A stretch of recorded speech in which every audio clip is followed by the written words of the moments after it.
Welcome to Streams of Income with self-help author Ryan Rieger. For the next hour, you'll hear proven methods for how to live the multiple income streams dream. Ryan is passionate about helping others discover their gifts and start their own business. He's published 5 books, and his courses and group coaching programs have changed the lives of thousands of students all over the world. Ryan's books include Private Label, The Easy Way, Finding Your Grace Place, and his latest, Streams of Income. And now, here's your host, Ryan Rieger. Hey guys, welcome back to the Streams of Income radio show. I'm your host, Ryan Rieger. Today, we are talking with my friend, Mark Willis. He's a financial advisor with Lake Growth Financial. He's a good friend of mine. Melaine and I use him and his services in our business and our family.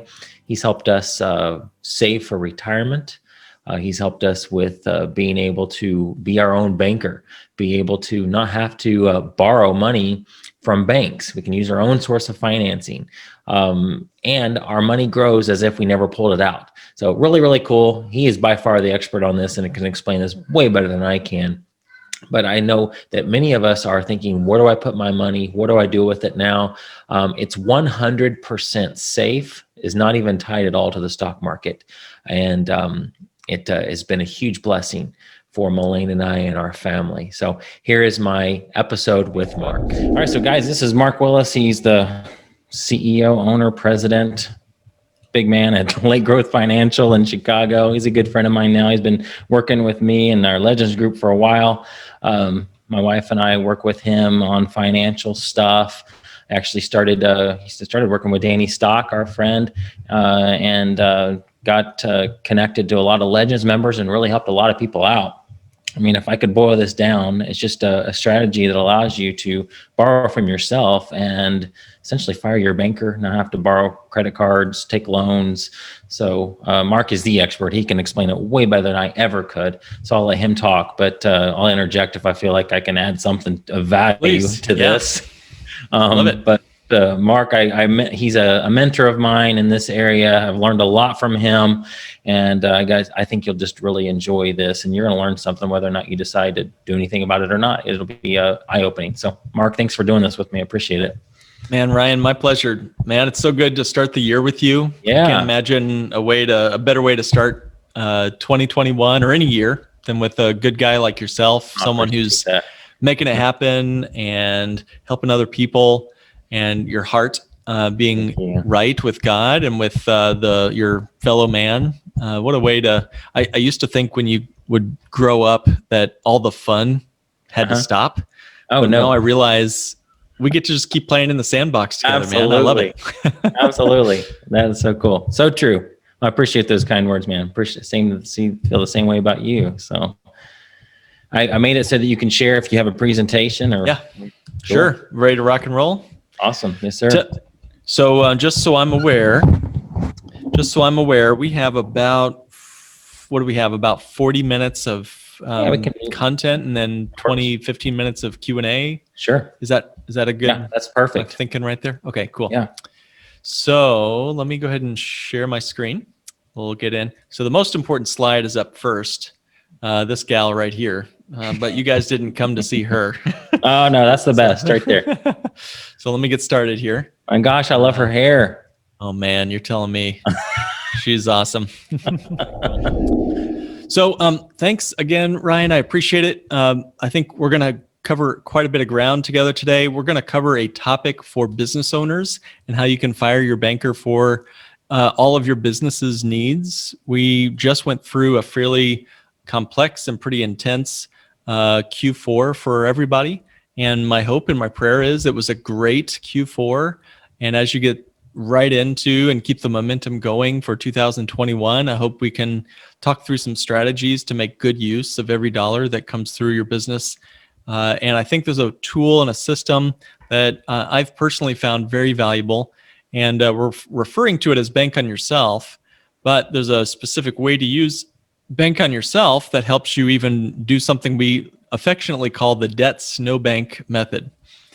So I think for folks that have been familiar with Dave Ramsey and his debt snowball method, this might be a lot of fun and an extra cool way to be not just debt free, but better than debt free. So again, my name's Mark Willis. The best way to get in touch with me after this presentation is here on the screen. Ryan, did I get all that right? RyanRieger.com/fireyourbanker. That's right. Awesome. So guys, you can meet me, you can chat with me about this. If you don't remember anything else, go to that site afterward and we can just chat through this strategy to see if it's a good fit for you. It's one among many strategies we offer through our firm at Lake Growth Financial Services. It's not all we do. We do, full retirement planning, business exiting strategies if it's time to sell a business someday, Social Security strategies. But I do believe that when you control the banking function in your life, everything else becomes easier. Everything else it's sort of like a small hinge that swings the big door in your financial life. So that's me. Also, if you guys want to learn more and kind of be connected, Ryan, you and I have just been having lots of fun on this new membership site. It's off of Facebook. It's a private membership site, which is free for anybody wanting to explore not your average financial strategies. So this is the only other website I'd have you guys jot down or keep an eye on. You're welcome to join, guys. If you're listening to this, we'll invite you on in. So just go to that site and you can log in to see what the conversation's all about. Notyouraverage.mn.co. Yeah. I'm going to copy that. I want to paste that into the... Oh, right on. Thanks, Ryan. Appreciate it. Here and for you. Ryan, would you be willing, anytime someone asks a really good question or comment, pull me over and stop me as we're going through? Do you want to take, if the question is pertinent to what you're talking about, or you only then, and then otherwise we'll leave it to the end? Is that what you prefer? Well, why don't we do this? There'll be several times that I'll stop and just see if there's any quick questions there, and then we'll open it up for Q&A at the end. Okay. Cool. Sounds good. So the first thing I'd like to say is that imagine flying in an airplane. And for a lot of us, it's been a while since we've been in an airplane. I'm actually looking forward to cramming in the middle aisle seat again, because it means I'm going somewhere cool. But for all of us, most of us, we've maybe been on an airplane at one point in our life. And there's always, I guess, a reminder when you go through turbulence that airplanes don't fly in a vacuum. They're always going through an environment. So, I really think that one of the best things you could really learn is in the financial world is that your money also goes through an environment. If you've got a airplane that can fly 100 miles an hour, but you've got wind coming at your face at 300 miles an hour, you're going to be going backwards. No matter how hard you try, your airplane cannot fight against the headwinds that are stronger than your little engine can push. And that's the truth with my income. That's the truth with anyone's income. If our income is not sufficient to manage the debt or the expense of our life, we're going to be moving backwards no matter how hard we try to move forwards. And that's so often the case with our families, but it's even more prevalent and pertinent with our business. Our business oftentimes becomes a cash-eating monster. We start our business with the hope of being free. I remember when I started this business, it was in response to not being really satisfied with the employee path I was going down. But in this case, you can quickly find when you start your business that you essentially just bought yourself the most expensive job in the world. When your business eats up every dollar you earned last week or last month or last year in operating expenses and sales tax, or dollars out the door to Amazon lending or payables or whatever else, it really becomes disheartening to want to get up and go to work every day and to meet your customers' needs. So a headwind coming right at you is one thing, and most people think the best they can do is just to land that plane and wait for the wind to die down.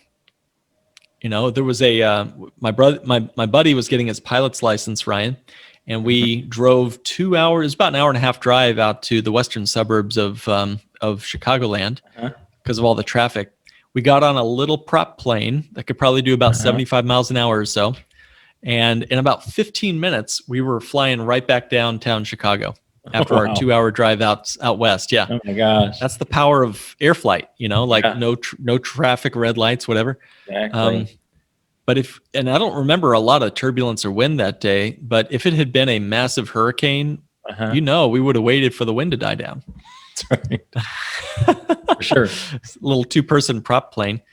I bet you had some incredible views up there, though. Oh, man, you're telling me. In fact, don't tell anybody, but he gave me the controls for about 90 seconds. I was in control of that little plane right downtown, flying past the big buildings over Lake Michigan. So just between you and me, right? Yeah, absolutely. Now there's one more way we can see this plane work to our favor, and that is to wait not just for the wind to die down, but for there to be a tailwind behind us. Now imagine if you had a airplane that could go 100 miles an hour, but now you've got a 300 mile an hour tailwind behind you. 100 plus 300 is 400 miles an hour. And the difference between a headwind of the same speed and a tailwind is almost 700 miles an hour. That's a massive shift, right?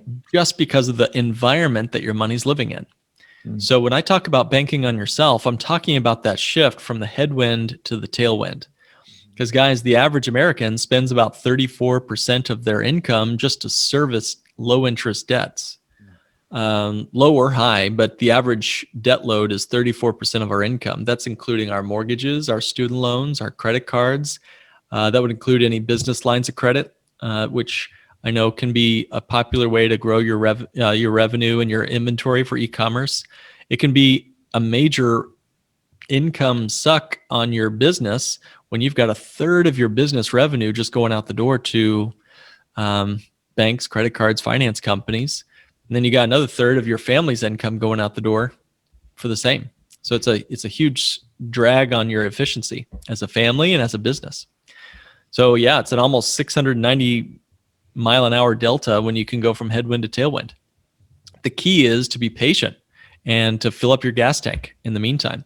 So guys, we all went through 2020 last year, and a lot of our clients sat down with me over Zoom and talked to us about how they wish they had more liquid cash. Even though we had set up policies for them they were all building up liquid money, it was always not enough. And so I'm consistently beating that drum to say, guys, we need more big buckets of contingency cash, not just for emergencies, but for opportunities as well. Because it's the people who have big buckets of liquid, tax-free, penalty-free money that's going to be able to make the biggest difference in your business going forward, whatever 2021 might bring. And I hope it's nothing but good. But when bad things or good things come along, it's those who have the opportunity to take advantage that will be able to. So why don't I hush for a minute there? What would you have done different? Write this into the chat. What could you have done different if you had an extra 2 years of operating expenses sitting in the bank last year? Could you have bought some more inventory? Would you have taken a few months off to be with family? What would you guys have done if you had had an extra 2 years of liquid opportunity cash?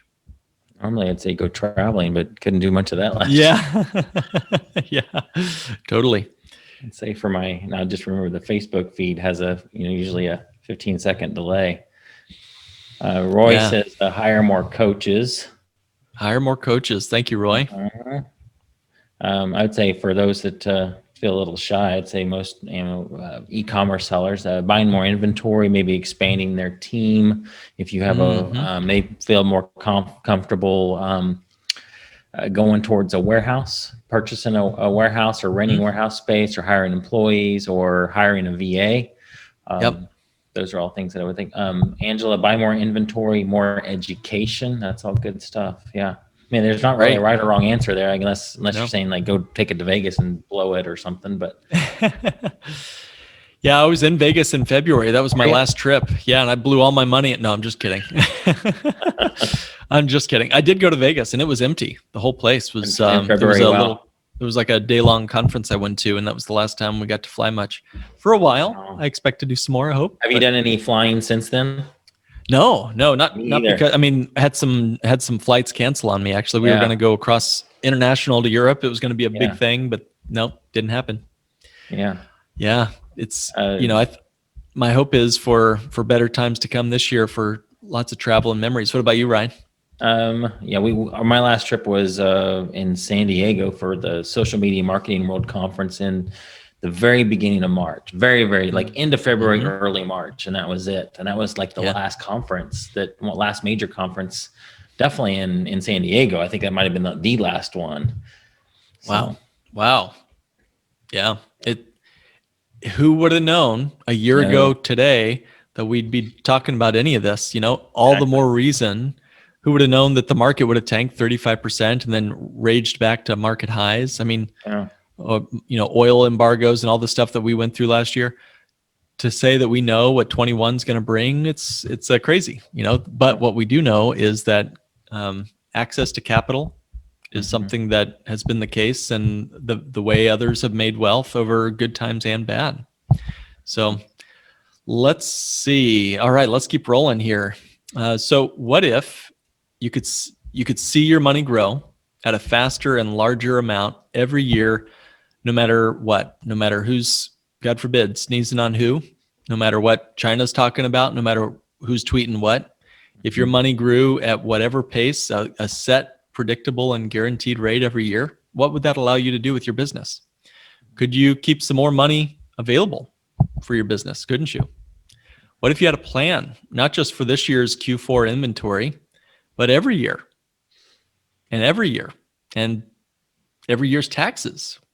What if you had a plan for all of that? What if you owned and controlled the outcome of your money before you even started on the plan? Someone once asked me, Mark, can you predict the future? And I said, no, of course not. But if you own and control the outcome of your financial plan, that's pretty close to predicting the future. Yeah. The best way to predict the future is to create it, somebody said once. So you can't control everything in this life, but that shouldn't be a license to think that you can't control some things. Right. If 2020 has taught us that any lesson at all, it's that for sure. So many people think that before they can begin to save, they've got to start paying off debt first. I mean, that was my story.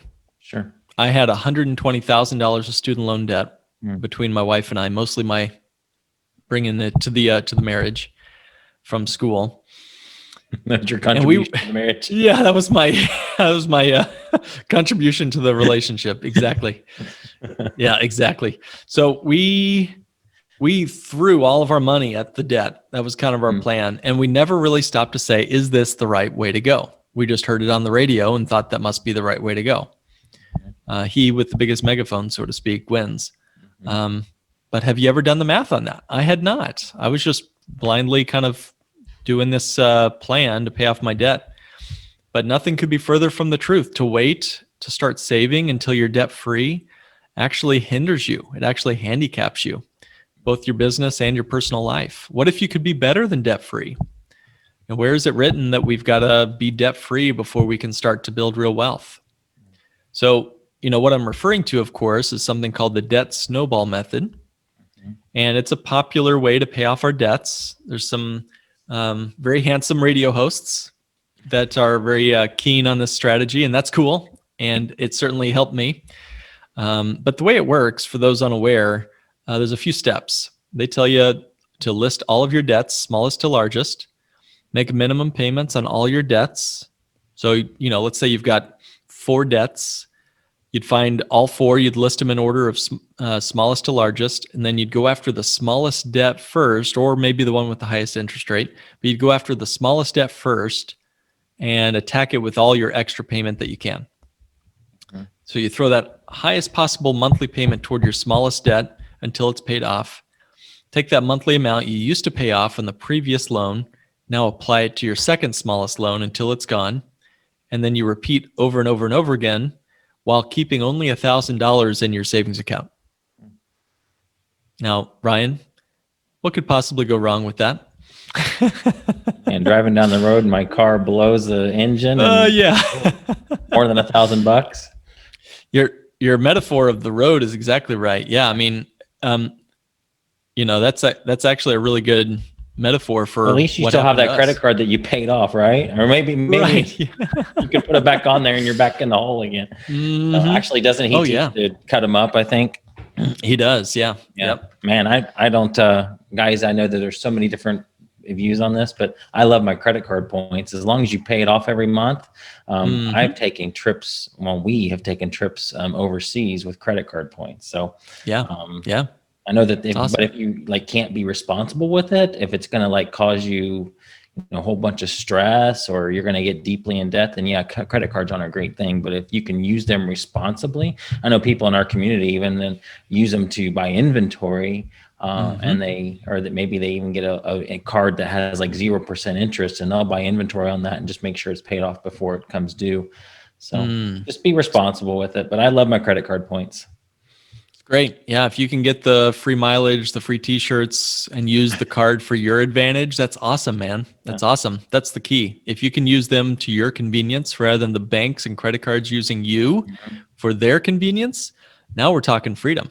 That's called leverage. Leverage works in both ways, guys. So if you can find a way to leverage it to your favor, that's great.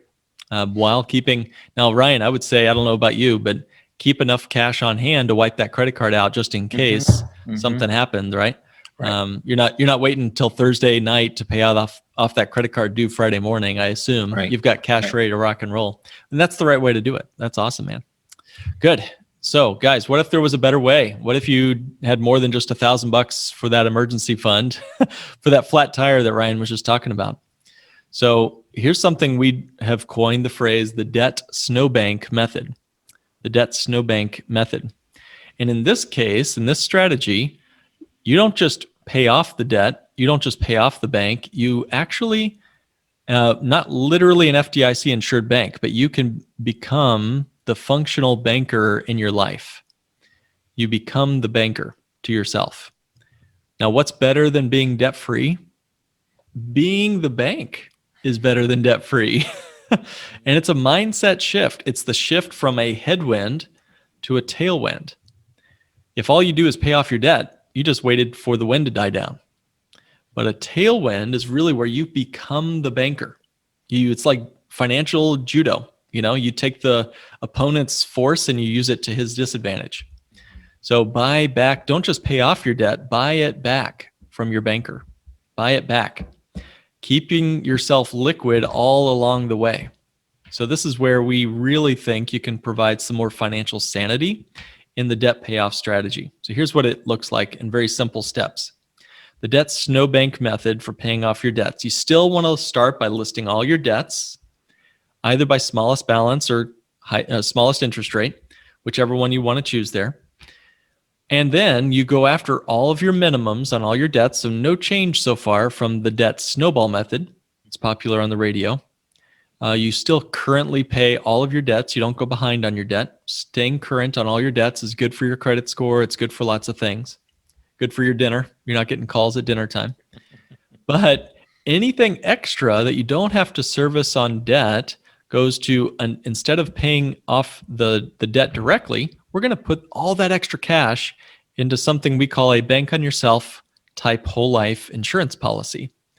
And we're going to get a little bit more into this in a minute, but a whole life policy designed to build wealth right away.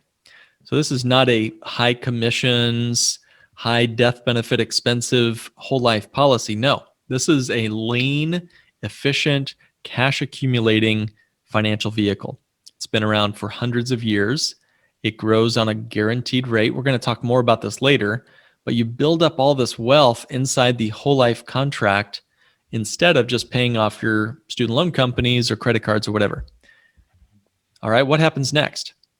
Well, as your debt comes down, let me stop sharing screen quickly here. As your debt comes down, minimal payments, you're going to see your debts coming down slowly. In your whole life policy's cash value, the stuff you can use and spend is growing quickly. At some point, they will equal each other. And so all you have to do is access the money through a feature we call a policy loan and borrow against yourself, borrow against your own life insurance policy and wipe out that debt once and for all. You are truly debt-free to your creditor. And now all you have is a debt to yourself, to your own policy. So we'll talk more about how that works in a minute. But Ryan, I just said a lot in there a little bit. Yeah. Which also that when you take that policy loan from yourself, it actually does not have to be paid back. There you go. Now, it's better if you do, but he'll explain what I mean by that. But that might get people thinking, ooh, what's that all about? That's right. This is mind blown, Lisa says. That's great. Yeah. This is not Actually, do not have to pay it back. This is definitely not your average debt. That's for sure. So they'll get paid back eventually, but it's just, you doesn't have to be. I'll just shut up and let you explain. But no, Ryan, you're exactly right. Well, what does that do? That keeps you in control, right? Yeah. It gives you the power of the banking strategy. If you're the banker to yourself, and let's say you're in a tight spot and can't come up with payments for 6 months, are you going to repo your own car? No. What's the point? Yeah. So these are life insurance loans that are non-recourse. That's the fancy term. And if you never pay off the loan, it's just going to be deducted from your massive, big, fat death benefit when you pass away, leaving your family a still a slightly less massive, big, fat death benefit, tax-free. So there you go. Yep. So when your policy, I know you probably will mention this, but this is different than the whole life insurance that Dave Ramsey says to stay away from. It's structured altogether completely different. So yes, I know if you listen to Dave Ramsey, he's a great guy. He knows what he's talking about. This is different than that. Correct. Yeah, correct. Yeah. So when you've got enough money in this policy, it's going to have about 8 to 40 times more cash value than the kind Dave Ramsey talks about. And the commissions are cut by about 70%. Over and against old-fashioned whole life, which is the only kind he ever talks about on his radio show. It's almost as if, again, Ryan, he's a great guy, very handsome man, like I said, but he's also very intelligent, and he's helped a lot of people with their budget, and I applaud him for that. Yeah. Biggest, best thing, and myself included, by the way. Yeah. So I think he's off on this particular strategy. He has some misinformation and maybe some different sponsors that keep him from really promoting this strategy. But the key here is this is being more than just a baby step. This is helping you find a marathon that you can run and win. Okay. So he's great with baby steps. This is the marathon that gets you beyond the baby step. So when you have enough money in your whole life policy, let's say you had 10 grand of student loans or business loans, and then you've built up enough money in your whole life policy. Now you've got 10 grand in your whole life policy. When you have enough money in your whole life policy, you just take a policy loan to pay off the debt.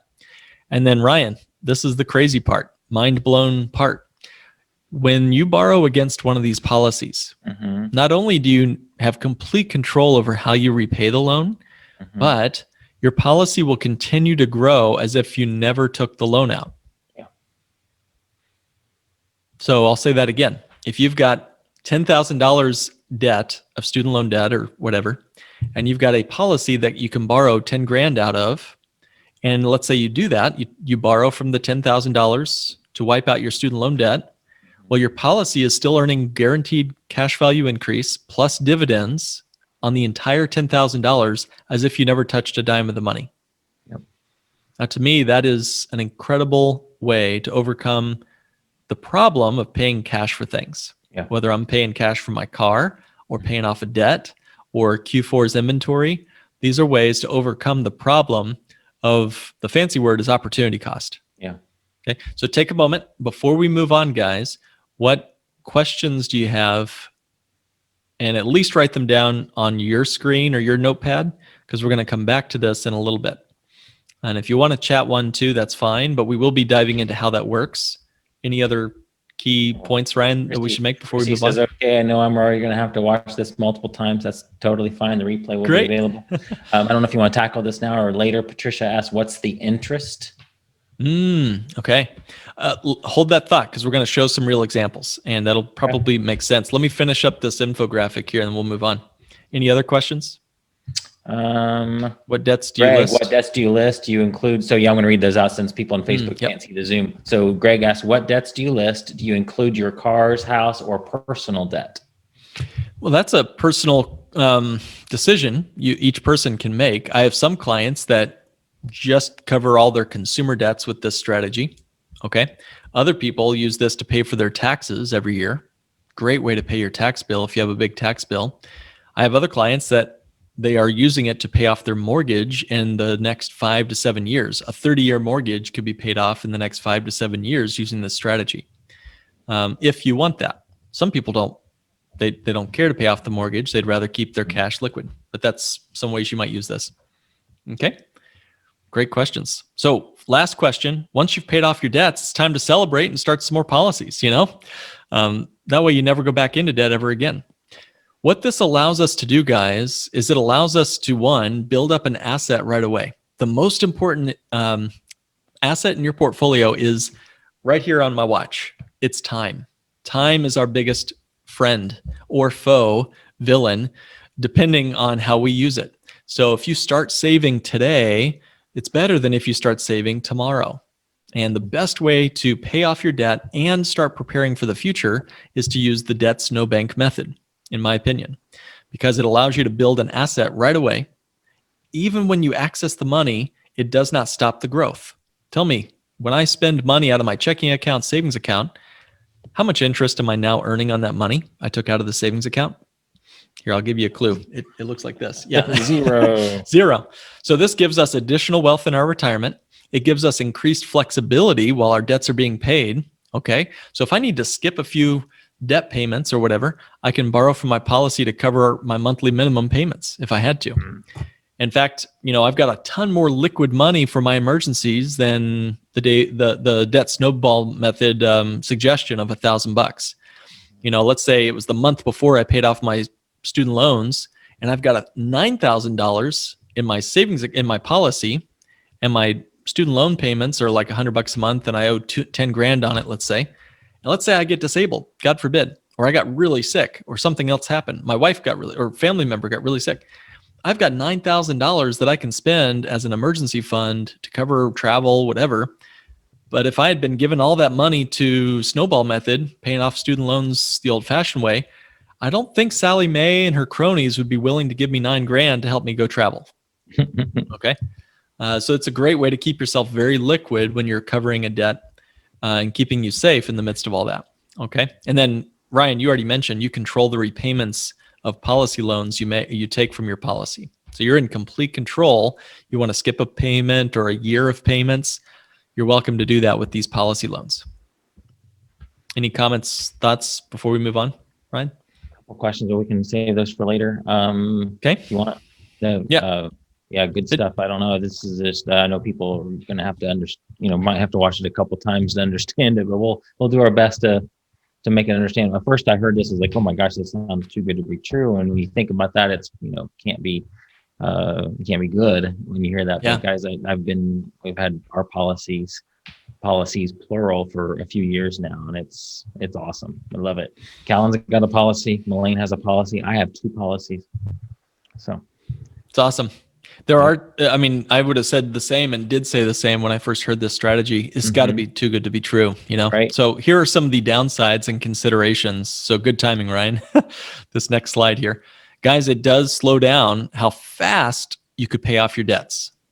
For the most part, you're going to have to be a bit more patient. Back to the airplane analogy. When there's a headwind coming right at you, what do? You land the plane and you patiently fill up your gas tank.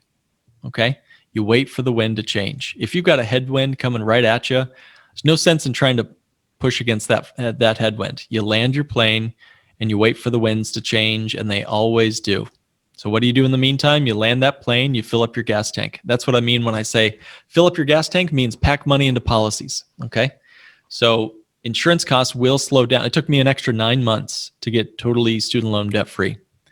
Now, for the privilege or for the cost of waiting 9 months, my wife and I will have roughly $250,000 more in our retirement plan than we would have had we followed the rest of our Dave Ramsey plan and snowball method, and then started to save. So just because we waited 9 months, we'll have an extra that much in our retirement as a result. That's worth it. Because that's a question people would ask. Like if, let's say I had $20,000 in credit card debt, and I'm just paying the minimums. Well, that's maybe it's 18.9% interest that I'm accruing by not paying that thing off. And so that probably answers that question right there, right? That you got an extra 250 grand in your retirement portfolio because you didn't wait. Correct. And that's way more than the few thousand, even just if it's a few $1,000s that you paid extra in interest while you were paying those minimums. Now, there may be a break point. We usually run the numbers with each of our clients, Ryan, just to make sure that this still is better for folks, each person. If you have a 2,000 percentage payday loan, maybe pay that off first. But there's, usually credit cards at 18%, it still makes more sense to snow bank it, like we're talking about here, than to snowball it the old fashioned way. Yeah. Now it does take longer, guys. It usually does take some time. There are some insurance costs with these policies. It's not free. So you really have to think long term. That's another consideration here. We don't want to be thinking just about laser focused only on the debt, and you're going to end up just short term thinking. You want to be thinking long term. How much do I want my money working for me? Also, there's some medical underwriting involved with life insurance. So you have to consider, it's not like opening up a savings account. It's a little more nuanced. Usually with a good guide like myself or one of our advisors, that's usually fairly simple, but it does take some medical underwriting. But you don't have to be the insured. Like you mentioned, Ryan, your son has a policy, right? Mm-hmm. He's not the owner of that policy, right? No. I hope not. Nope. Maybe using it to buy like Transformers or something. Right, exactly. So you are the owner of the policy on your son, and you could do this whether you're grandpa or dad or whatever, business partner. Yep. So I would recommend also you fund it for some period of time, usually 7 years at least, to fund it, to kind of give it, again, airplane takes a lot of gas to take off from the runway. So you want to think about this over a certain number of years. You remember, it took us years to get into debt most of the time. So it might take time and discipline to get out of debt and build real wealth. Yep. Okay. And guys, if you have employees, you can even, and I don't want to go too deep on all this and open up a whole bunch of questions, but you can insure your employees. Anybody you have an insurable interest with, a business partner, because if Mark and I were in business together and something happened to me, that might be a big strain on him, and so he could actually have a policy out on me, and vice versa. So there's all kinds of creative ways that you could take advantage of these policies. Trying to get me to sleep with one eye open, Ryan? Is that what you're saying? Exactly. Just kidding. No, that's great. You're so right. So given all that, where do we go from here? Let me kind of give a quick snapshot of what is this thing that we're using, the tool that helps us use the debt snowbank method. It's something called Bank on Yourself, which is really just a modernized form of dividend paying whole life insurance. So again, the cash value is the living benefits. There's a death benefit, which is still just like you'd find with any other life insurance policy out there. Death benefits for sure for our family. But there's a living benefit, which is it's a lot more fun to spend money while I'm alive. I don't know about you, Ryan, but that just seems to be more fun for me. Yep. So that cash value is available for you for any reason. You think about where you put your money. If you put your money into a 401k, how does that help you with paying off your debt? How does that help you with growing your business? How does that help you with sending your kid to college? The 401k locks that money away and does not help you do anything. I had a guy one time who had a great 401k. He was getting like 9%, 8% a year on his 401k, and he thought that was great until we realized that he had 2 mortgages, a boat, a couple of car payments, some credit cards. He had a third of his 6-figure salary going to service debt. A third, that's 30% of his money going to debt. And he was happy with his 8% mutual funds. Wow. So that was a headwind, right? That's the problem of the headwind of the airplane. So when you control the banking function in your life, you just win by default. You could turn the motor off on that airplane. It would keep coasting just due to the wind, pushing you along. All right. So there's non-recourse loans. We talked about this earlier, Ryan, you mentioned it. No required repayment schedule. How is that possible? Why is the insurance company willing to do this? They're doing it because they know, KNOW, that I'm going to croak someday. All right. So it's a little morbid, little gallows humor here, but they know one way or the other, they're getting that loan paid back. Either I'm going to, write the check and pay off the loan myself over time, or I'm going to just have let's say it's $1 million death benefit. My $1 million might be reduced by whatever it is, the loan balance. And my family gets $900,000+ or whatever whenever I pass away, income tax free. Yeah. So I do recommend you repay the loans over a reasonable period. But as I mentioned, the policy grows the same whether you borrow from this or not. And this is the mind blower right there. So I'm going to show what this looks like. So let's see some of this in action. All right. And for sake of time, I'm going to go right to some numbers here. There we go. So we're going to see a real life policy, $18,000 a year going in. That's $1,500 a month, if I recall. All right. So in the first year, what do we notice? We've got 18 grand going in. That's $1,500 a month. He's got $11,000 of cash value and a death benefit of $648,000. Now, right there, some people say, "Wow, that's a lot of cash value. $11,000 in the first year." They would say that's massive. Dave Ramsey says there's $0 of cash in the first year. So this is obviously very different than Dave's points about whole life. However, there are still expenses, aren't there? This guy gave 18 grand and he's got 11,000 to show for it after the first year, right? Now he's got 40 grand by year 3. And what I want to keep in mind, guys, as we go down the page, by his age 70, he now has, and here's the number I want everyone to write down or keep in the back of their mind, he has $1.2 million. That's putting $18,000 a year. 18 a year for 35 years. What is that? 400 something thousand that he's put in there. And he's got 3 times that in $1.2 million of cash available to him with no market risk. Where was the stock market, Ryan, with any of this? None. He had no market risk at all. Right. And by the way, he starts taking $60,000 a year of tax-free income starting here in his retirement years. And guys, look at that age. After age 70, he's not paying in anymore. That's right. Yeah, good point. Good point. Yeah, in fact, he's taking money out. That's what that $60,000 is there. That's his retirement income coming out to him every year for the rest of his life. Yep. So and these can now be structured any different ways you want to. Yeah. There's so many different ways. It doesn't have to be like, if you might be 35, listen to this, like, man, I got to wait 35 years before I can start taking any money out of this. No, you can take money out at any point. Like, year 21, he has a business opportunity. And so he's got $539 in the bank. He could say, you know what? I have an awesome opportunity to buy a business. It's going to cost me 100 grand. I've got it. I'm just going to pay for it. Ryan, that's a great point, man. What if that year had been 2008 for everybody else? Yeah. Or 2020 or whatever comes next. There's been 3 major market crashes just since the start of the century. Are we done with volatility? I don't think so. No. So it's the people who have ready access to capital. He didn't need to beg a banker for this money. He didn't need to go raid his 401k for this cash. It's his cash. Yeah, you're exactly right, man. So great. So great. Now let's show what this same, remember the 1.2 million. That's what I want everyone to remember. 1.2 million. Okay.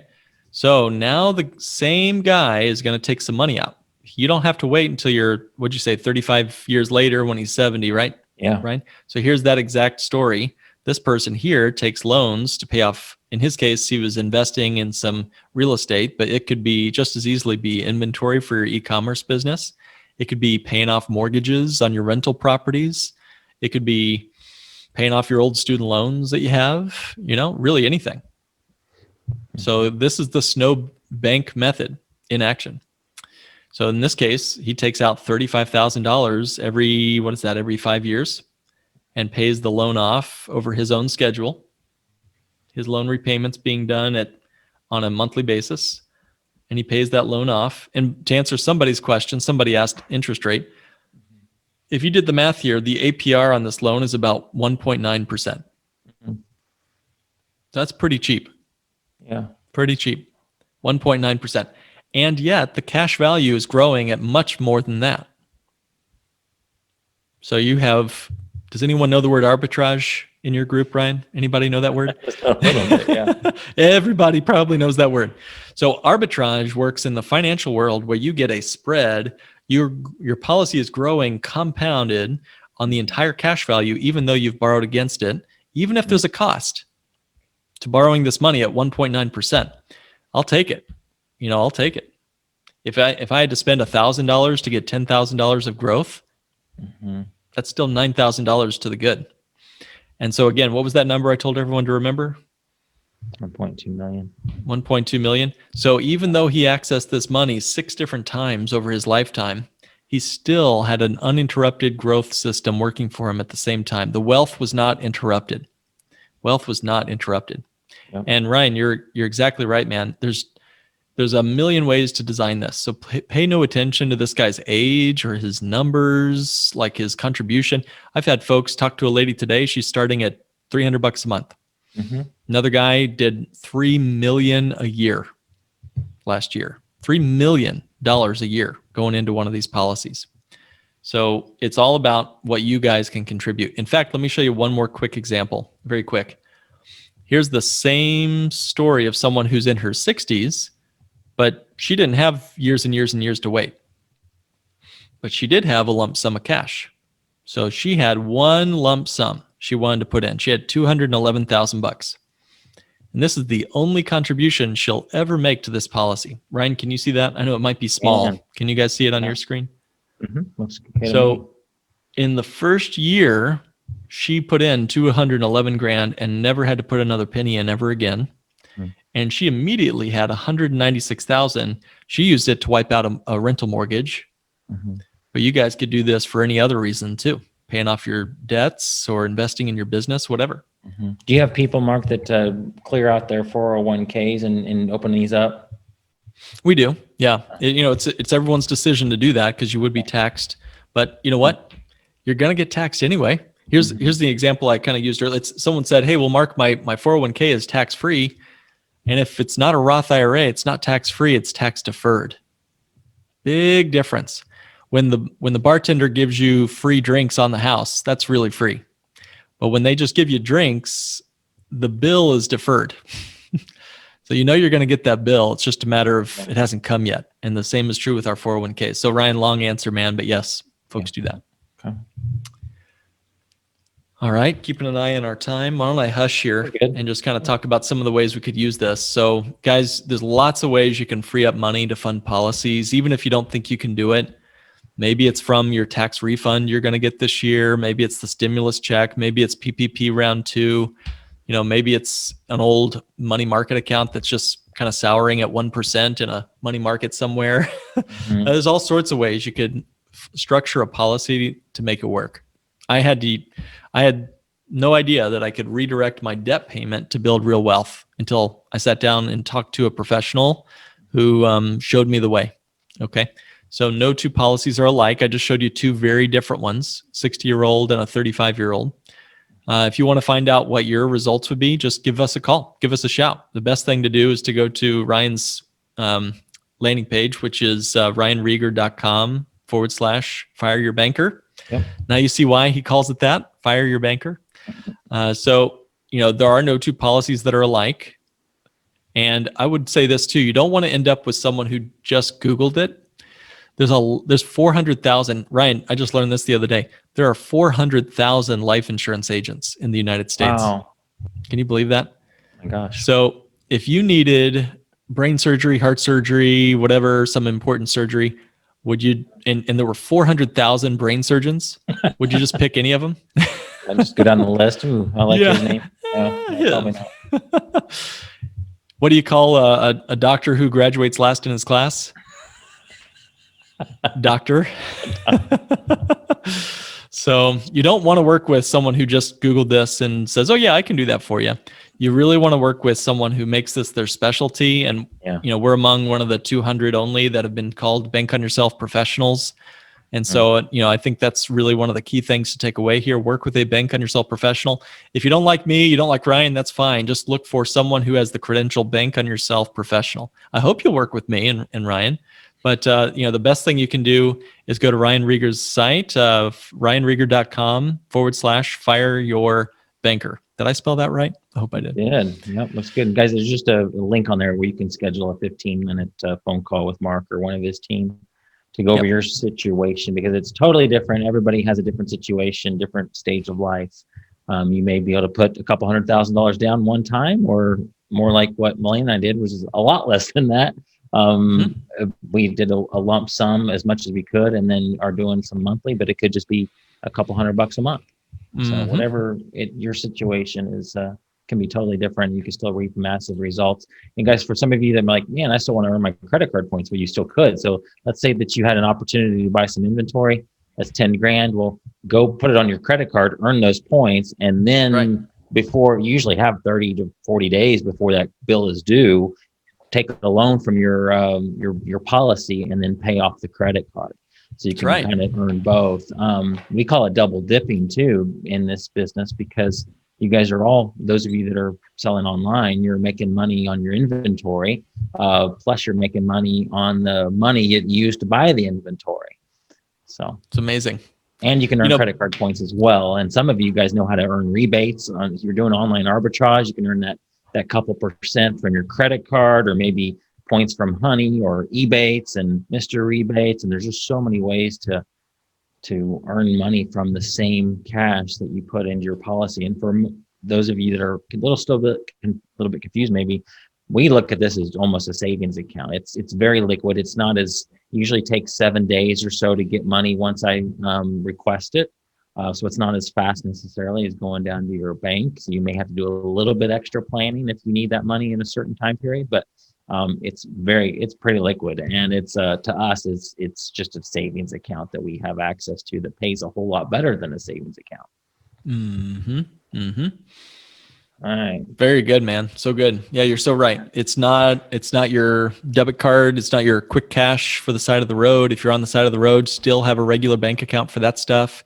Mm-hmm. But you're right, man. If you can wait 5-7 days, whatever, it's usually in your bank account from the policy. And it's super safe, guys. It doesn't matter what the market says. If you're just joining us, market goes up or tanks completely, it'll still grow. And or it may not grow as much. Is that right, Mark? If it's a horrible year, worst case scenario, you just don't make anything. Is that right? Like an absolutely horrendous year. Oh, it's even better than that. There is no relationship. It's totally off the truck of the market. So the good news is there are other insurance products that will give you a goose egg in down market years. Yes, but even in a market downturn, the really cool thing about this is there's a guaranteed increase of my net worth, your net worth, on every policy, which is remarkable. When everyone else would have given their right arm just to keep their account values at zero, your policies in whole life insurance will continue to increase every year. Yeah, cool. And I am seeing a few questions here. Yeah, Chris sounds like she knows what she's doing, or I know a little bit more aware of all this stuff. She guys, I'm very familiar with this, but didn't know the breakdown. Thank you. I'll be looking into this. Is this an index one? Is what she says. Yeah, that would be one of the types of insurance I would avoid for this particular strategy. There are a lot of them out there, and it's very popular right now to do indexed universal life. And many people think they have one of these. Again, there are 400,000 agents out there.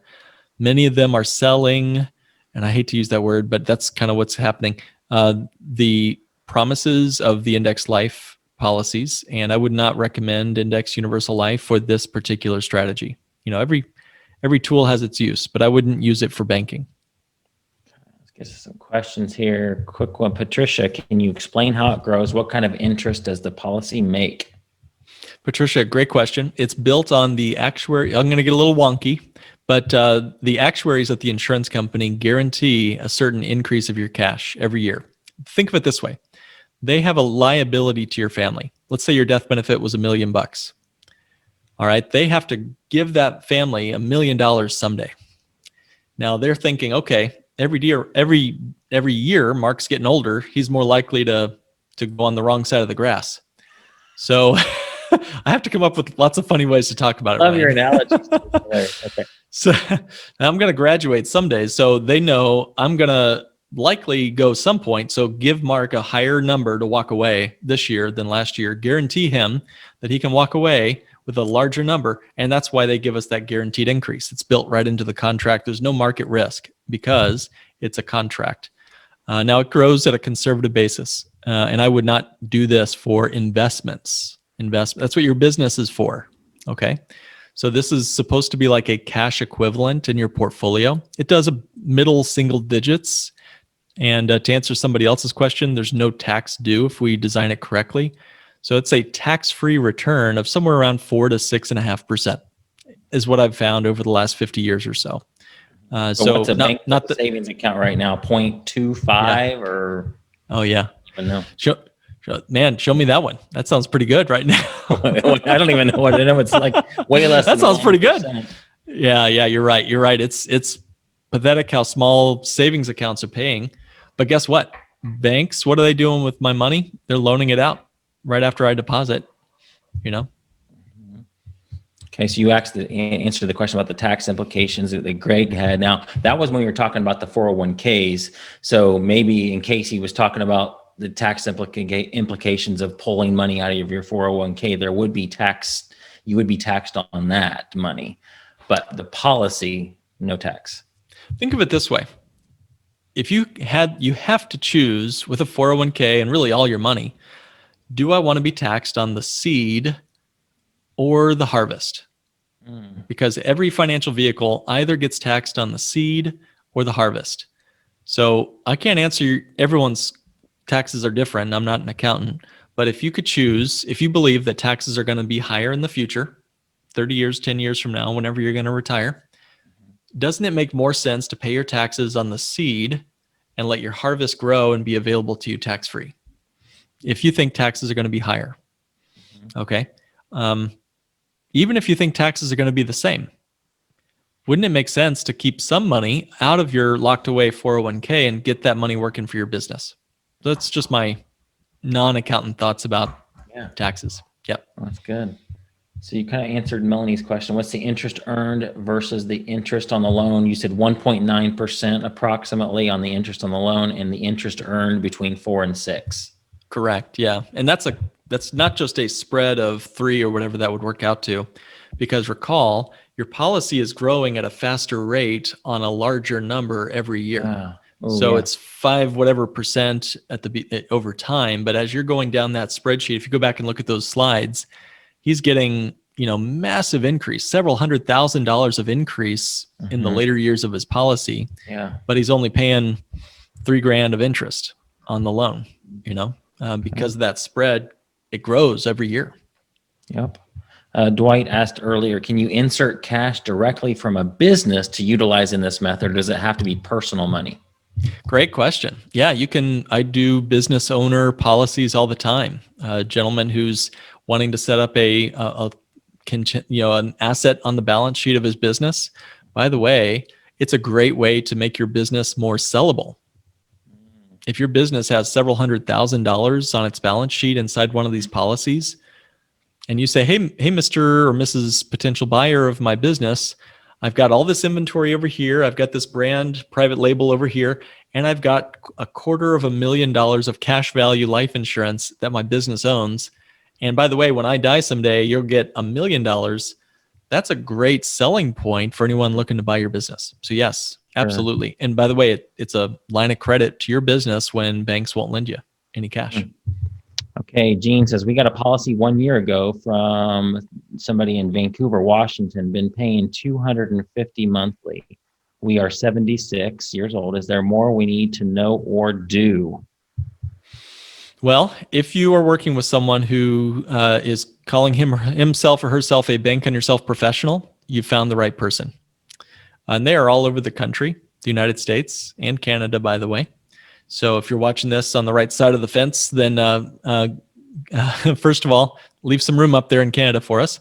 And then second of all, yes, you can meet up there too. But I know Vancouver, Washington, here in the States, I actually have a good friend and a bank on yourself professional who lives in Vancouver, Washington. So depending on who your professional is, all you'd have to do is contact them. If you don't know, you can reach out to me by going to the site, ryanrieger.com/fireyourbanker.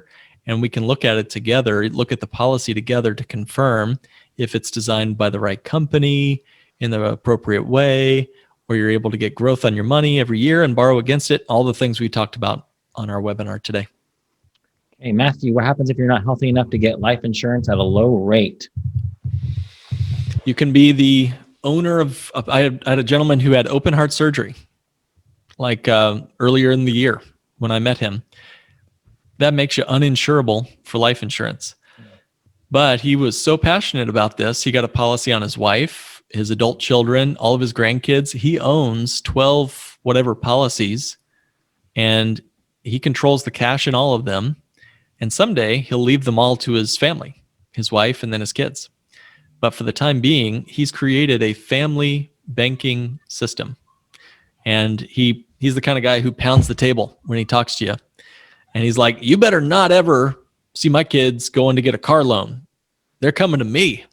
Right. That's the, so that's his way of handling it. So yes, you can be the owner of a policy, even if you're not healthy enough to get a policy. No problem at all. Hey, Tyler, I see you there, man. Tyler Goebel. All right. Yeah, Tyler, that's a great question. Let's do that one real quick. Can you talk through how to utilize a policy to help aid a nonprofit? Man, yeah.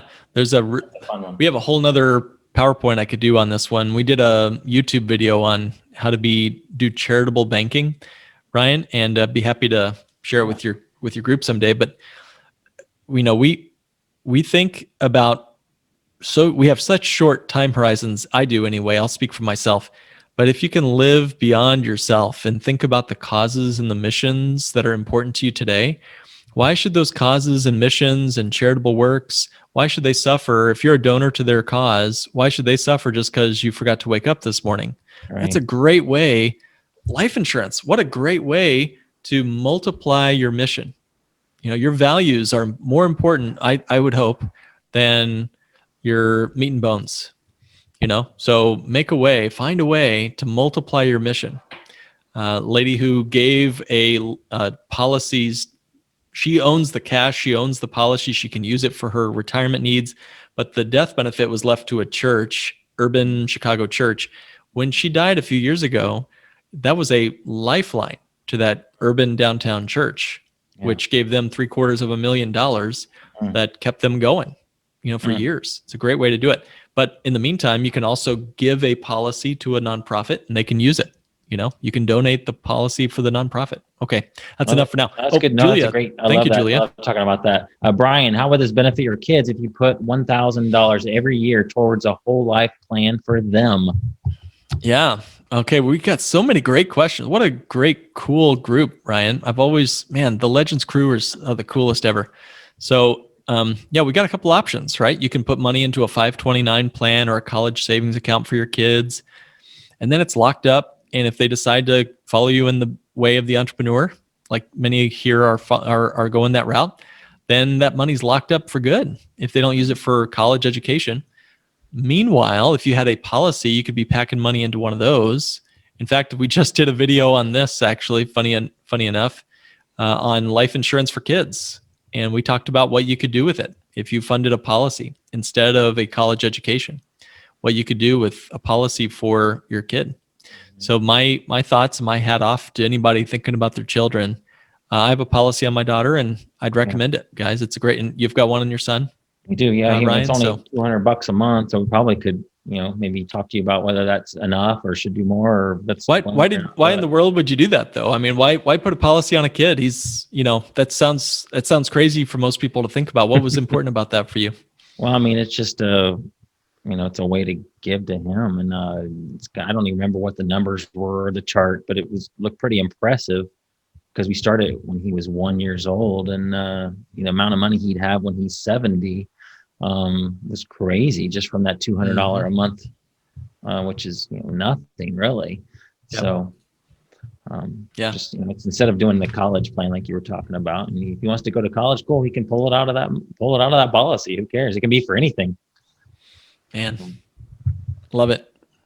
Becky, is this possible if you're in your 60s and kind of covered this already and do not have a lot of money saved for retirement? Can this help me?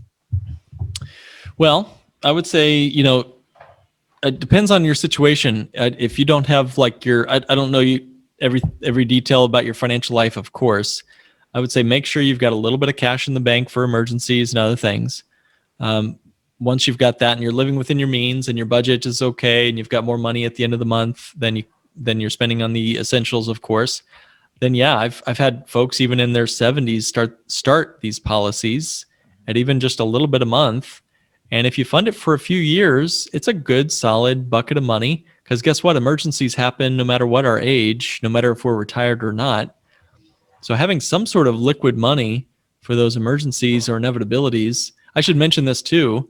You can use, and Ryan, I'm not sure if you knew this or not, but you can use the death benefit for long-term care in the future. So if you needed addition, and thank you, Julia. Julia Reed has put some really cool resources. Thank you, Julia. Am I too old for Bank on Yourself? That's a really good episode we just did on YouTube about this exact topic. So thank you. But yeah, you can own the policy, have just a little bit of cash in there. What would you do if you had 10 grand even in cash value for your cars in retirement? Maybe that's all you use it for. So that's there. Great. Keisha, what happens to the cash value at the end of the policy, i.e. upon the death of the insured? Yeah, well, it is a part of the death benefit your family gets.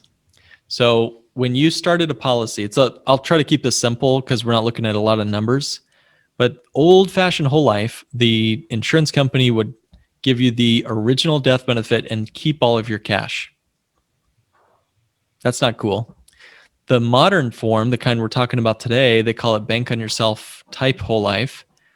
Your policy's death benefit grows. It does not stay the original amount. So if I was to do all of this and follow through and have a policy just like we've talked about, if you went back to those slides earlier and looked at the numbers, look at the guy's math. When he's 70 years old, he would have received the original death benefit, all of his cash value, and even more than that too, if you added those two numbers up. So there's all of the original death benefit, all of the current age 70 cash value, plus a lot more on top of that. So go back and look at that part of the webinar, guys. I won't bore you to tears by looking at the spreadsheet again, but that is the newer form. You get to keep the original death benefit, all the cash value, plus more. That's, again, one more reason why this is not like what Dave Ramsey's talking about. Yeah. If you have those slides, can I pass that on to everybody, or at least the charts? Yep. Let me make a note to get those charts from you. That'll be good for them to kind of review. Okay, a couple more here. Guy says, I'm late. No problem. Happy with the replay. You can watch Guy. No problem at all. What is the minimum monthly contribution recommended? I would not recommend you start something about $200 or $300 a month on an adult. You really just won't be building enough cash. I'd say save that in a regular savings account for 6 months if you're having trouble doing that, and totally cool to do that. I've told folks it doesn't matter where you are in your journey. It matters what direction you're headed. That's the more important piece, is what direction you're headed in. So 250 to 300, that's probably the minimum. But chat with somebody, me or somebody, and we can see if that's the right plan for you or not. Okay. Brian, what's the biggest negative with a company like New York Life Term Insurance versus Bank on Yourself? Yeah, well, okay. There's kind of two parts to my answer. I'll keep both of them as brief as I can, Ryan. Term insurance is like renting. And what we've been describing is more like owning. So term insurance, you don't have any equity when you rent an apartment, you have no equity in the house or apartment. They can raise the rent on you, the landlord can, and they can kick you out whenever they want to, so to speak, barring these moratoriums we're in right now. So it's sort of like that with term insurance. The rent goes up, term gets more expensive. You have no cash accumulation. It's just renting the death benefit. And when you get sick, they kick you out. It's kind of how it works with term insurance. That's why 99% of term insurance never pays a claim. Now, whole life, you build equity.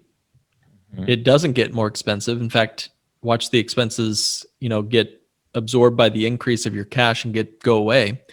And there's no expiration. It lasts your whole life. Forgive the pun there. So New York Life is a great company. It's 150 years old, paid a dividend without fail for 100 plus years. They've got a lot of the right features for Bank on Yourself, but I don't use them.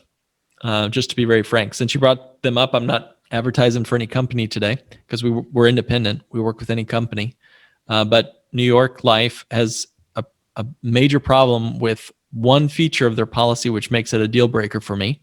If you want to know what it is, call me. I'll just say it forces you to lower down what you can contribute. I'll just keep it brief for everybody's sake today. But reach out to me if you want to learn what that limitation with that particular company is. Is that a fair answer, Ryan? Yeah, that's a great answer. And the last one I see here is, it's not really a question, but we have people in the Legends group, Mark, that are from all over the world. Cool. So Debbie, I know she lives in Israel, actually. She said, it was such a cool session. I just have to find out whether we have policies like this in the country I live in. So do you know anything about this? If somebody's overseas, I know they can have a U.S. company and take advantage of this. That's one way. But do you know of anything else other than that? Well, I'm familiar most with Canada because there are companies up there that can do that. And you're right. I have several clients actually that have dual citizenship in Israel and the United States, and they have multiple policies. Other people have a green card here. Other people have a business here. Okay. If you have a reason for your presence here in the United States, a business, family members, typically there's a case-by-case scenario where insurance companies can still get the policy for you, and it would work around the world. So it could be as simple as somebody creating an LLC here in a state that's really cheap, just a simple LLC, and then they're eligible. Yep. I think you have to visit the United States to do a medical exam sometimes. Okay. But that is just a plane ride, I guess, and maybe you're coming here anyway. So for different things for your business. Yep. Nice. Okay. Cool. Because Neil Stevens was asking about that. He's in the UK, and cool. He's been here. He was here for a conference back in 2018. So, yeah, cool, awesome.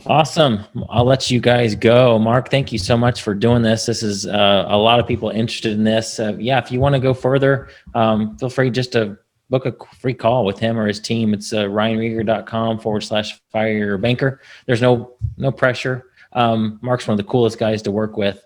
He'll go through your situation, and he will be 100% honest with you and tell you, like, this may not be a fit for you or whatever. I mean, he wants the best for you, and I appreciate that about him. He's totally not trying to make a sale just for a sale's sake. He's here to serve. He has a servant's heart, and he's been a blessing to me and my family. So, Mark, any last words you want to say? Well, Ryan, it's totally mutual. Like I said, it's the coolest thing in the world when I get to play and have fun with great people like yourself. And I say that in the best possible way. I think we're doing good work together. Yeah. But I consider it a form of play. Maybe I've got that 4-year-old ringing in my ears, my little daughter. But I just love the experience of getting to try new things and share and serve your community in any way I can help. Guys, I'm here. I'm rooting for you. I think you guys are the spirit of the American future and the world's future as entrepreneurs. So thank you for all your good work. Yeah, you're welcome, man. Appreciate it, guys. Have a great day. Mark, we'll talk soon, buddy. All right. Good being with you. Bye. All right, bye. You've been listening to Streams of Income with self-help author Ryan Rieger. From right here in the Dallas Metroplex, Ryan teaches several entrepreneurial courses and group coaching programs to students all over the world. Be sure to listen next week at the same time for Streams of Income with Ryan Rieger.